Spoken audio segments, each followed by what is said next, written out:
अस्सलाम वालेकुम रहमतुल्लाहि व बरकातुहू। दोस्तों, मैं हूं डॉक्टर वसीर अली और आप देख रहे हैं मेरा फेसबुक पेज और यूट्यूब चैनल। दोस्तों, जैसा कि आपको मालूम है कि कुछ दिनों से हमारा फर्स्ट एड के हवाले से कुछ लेक्चर्स चल रहे थे। आज बड़ा अहम मौजू है फर्स्ट एड के हवाले से, और जो आज का मौजू है वो है fractures of the bones of legs, पिंडली की हड्डियों का टूटना। तो सबसे पहले जब कोई एक्सीडेंट हो जाए, कोई मसला बन जाए, तो बहुत सारे लोग जो हैं वो परेशान हो जाते हैं। क्या करें? अस्पताल पहुंचने से पहले जो हमारी जिम्मेदारी है वो होती है मरीज़ को फर्स्ट एड प्रोवाइड करनी। बहुत सारे दोस्त लोग मरीज़ को सही तरीके से जो है इमरजेंसी की हालत में फ़र्स्ट एड नहीं दे सकते। तो मेरी ये राय है कि फ़र्स्ट एड का जो कोर्स है ये लाले अहमर का एक इदारा करवाता है पाकिस्तान में, तो सबको ये फ़र्स्ट एड का कोर्स करना चाहिए कि हमें जब बुरे हालात का सामना हो, कोई एक्सीडेंट हो जाए, हादसात हो जाएं, ज़लज़ला आ जाए, या खुदा ना खास्ता किसी इलाके में गोली चल जाए, या कोई और भी मसाइल हो जाते हैं, तो हमें फ़ौरी तौर पर वो कौन से मामला आते हैं जिनसे हमें पता होना चाहिए कि इनकी इब्तदाई तिब्बी इमदाद हमने कैसे देनी है। अस्पताल में तो लोग एक्सपर्ट होते ही हैं, लेकिन मरीज़ अगर अस्पताल में पहुंचने से पहले ही उसकी डेथ हो जाए या उसका केस जो है कॉम्प्लिकेशन हो जाए, तो उससे पहले हमें फ़र्स्ट एड करनी चाहिए। अब मेरा मौजू उसकी तरफ मैं आता हूँ। पिंडली में मंदरजा सैल दो हड्डियाँ पाई जाती हैं। एक होती है फैबुला, पिंडली का बुरानी, पिंडली जो है उसका जो बैरूनी हिस्सा होता है उसकी हड्डी को फाइबुला बोलते हैं, और एक होती है टिबिया, पिंडली की जो अंदरूनी हड्डी होती है। पिंडली के अंदरूनी हड्डी का टूटना, fractures of the shift of the tibia, ये मंदरजा सैल, ये जो मैं आपको तरीके बता रहा हूँ उनसे ये हड्डी टूटती है। नंबर एक, बराह रास्त ज़रब लगने से भी हड्डी टूट जाती है। सड़क के हादसात की वजह से हड्डी टूट जाती है। अगर कोई शख्स अचानक कार या मोटरसाइकिल के साथ उसका एक्सीडेंट हो जाए तो उस सूरत में भी ये हड्डी टूट जाती है। और बाज़ दफ़ा लोग कमज़ोरी की हालत में जब बूढ़े हो जाते हैं तो उनके असलात जो हैं वो इस काबिल नहीं रहते, उसकी वजह से भी जो हड्डी है टिबिया की वो टूट सकती है। मैं इसकी आपको अलामात बताऊंगा। हमें एक्सरे के बगैर ये कैसे पता चलेगा कि आज इस मरीज़ की जो टिबिया की हड्डी या फेबुला की हड्डी टूट गई है, तो उसकी कुछ अलामात का हमें अंदाज़ा होना भी बहुत ज़रूरी है।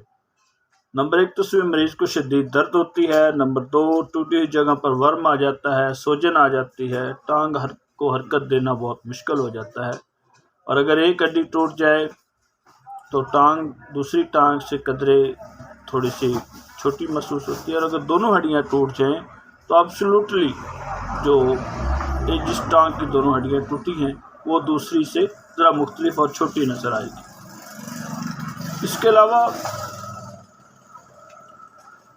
जो टूटी हुई हड्डी होती है उसको हम, चूँकि ये जिल्द के बिल्कुल नीचे वाली हड्डी है, तो हम उसे महसूस कर सकते हैं, उसे हम उंगली से भी महसूस कर सकते हैं कि हड्डी टूट गई है या नहीं टूट गई। और अब मैं आपको इसकी इब्तदाई तिब्बी इमदाद जो फर्स्ट एड है वो उसके बारे में बताऊँ।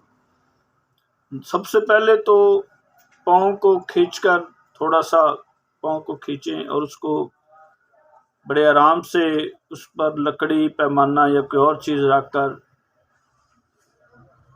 उसको किसी रुई या किसी और ऐसी चीज़ से बांध दें, गिरा डालें।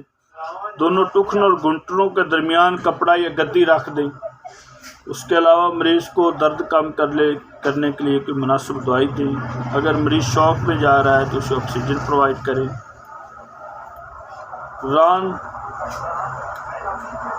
के दरमियान में पट्टी बांधी, और पास मरीज़ को 8 शक्ल की 2 पट्टियाँ जो है उसके घुटनों के दरमियान में बांध दें। इससे अस्पताल पहुंचने से पहले मरीज़ की इब्तदाई तिब्बी इमदाद हो जाएगी और मरीज़ जो है काफ़ी रिलैक्स महसूस करेगा, उसकी दर्द भी कम हो जाएगी। उसे हम उसके बाद एक्सरे कराएंगे, अस्पताल शिफ्ट करेंगे। उसके अलावा fractures of the bones of the legs, पाँव की हड्डियों का टूटना। देखिए ये भी बहुत अहम है। जब हमारा हादसा हो जाए, कार हादसा, मोटरसाइकिल हादसा, एक्सीडेंट हो जाए, तो पाँव की हड्डियाँ टूट जाती हैं। अब पाँव की हड्डियों का जो टूटना है, क्योंकि पाँव में ज़्यादा हड्डियाँ होती हैं, तो इसलिए जब पाँव की हड्डियाँ टूट जाएं तो उनमें भी एक प्रॉब्लम होता है। और जो मसले होते हैं वो उसको मैं आपको बता देता हूँ कि वे कैसे हो सकते हैं। बराज रास्त चोट लगने से हड्डी टूट सकती है, पाँव के बल गिरने से हड्डी टूट सकती है, मोच आने की हालत में हड्डी टूट सकती है। और अब की इसकी कुछ अलामात हैं जो मैं आपके साथ शेयर करता चलूँ। पाँव में शदीद दर्द होता है, टूटी हुई जगह पर सोजिश आ जाती है, पाँव को हरकत देना मुश्किल हो जाता है। और अब इसकी इब्तदाई तिब्बी इमदाद, अगर पाँव की हड्डी टूट जाए तो वही तरीका कि सबसे पहले हमें लकड़ी, पैमाना या कोई और चीज़ ऐसी जो पाँव को सपोर्ट देंगे, उसको पाँव के नीचे रखें और एक ऊपर रखें, साथ में रुई या और कुछ चीज़ रखें जिससे ये हड्डी मुतासर ना हो। इसके अलावा उंगली पाँव की टूट जाए तो उंगली को पकड़कर उसके नीचे कोई सपोर्ट दें, लकड़ी की, कागज़ की, और ऊपर वो पट्टी बांधें, उसको अस्पताल रेफ़र कर दें। पाँव की हड्डी टूटने से मरीज़ शॉक की हालत में नहीं जा सकता। दर्द के लिए कुछ अदवायात हैं, वो दर्द कम करने के लिए वो उसको दें। और हर बंदे को पता होना भी चाहिए कि एंटीपायरेटिक कौन सी है, कौन सी ऐसी अदवायात है जो दर्द को कम करने के लिए हम दे सकते हैं, और मरीज़ को उसके बाद अस्पताल रेफ़र कर दें। तो इंशाल्लाह जो हमारा कल का मौजू होगा वो इससे अगली एपिसोड होगी, और वो होगी हाथों की हड्डियों का टूटना। तो तमाम दोस्त मेरे पेज को फॉलो करें, लाइक करें और शेयर भी कर दें। Thank you. अस्सलाम वालेकुम व रहमतुल्लाहि व बरकातहू।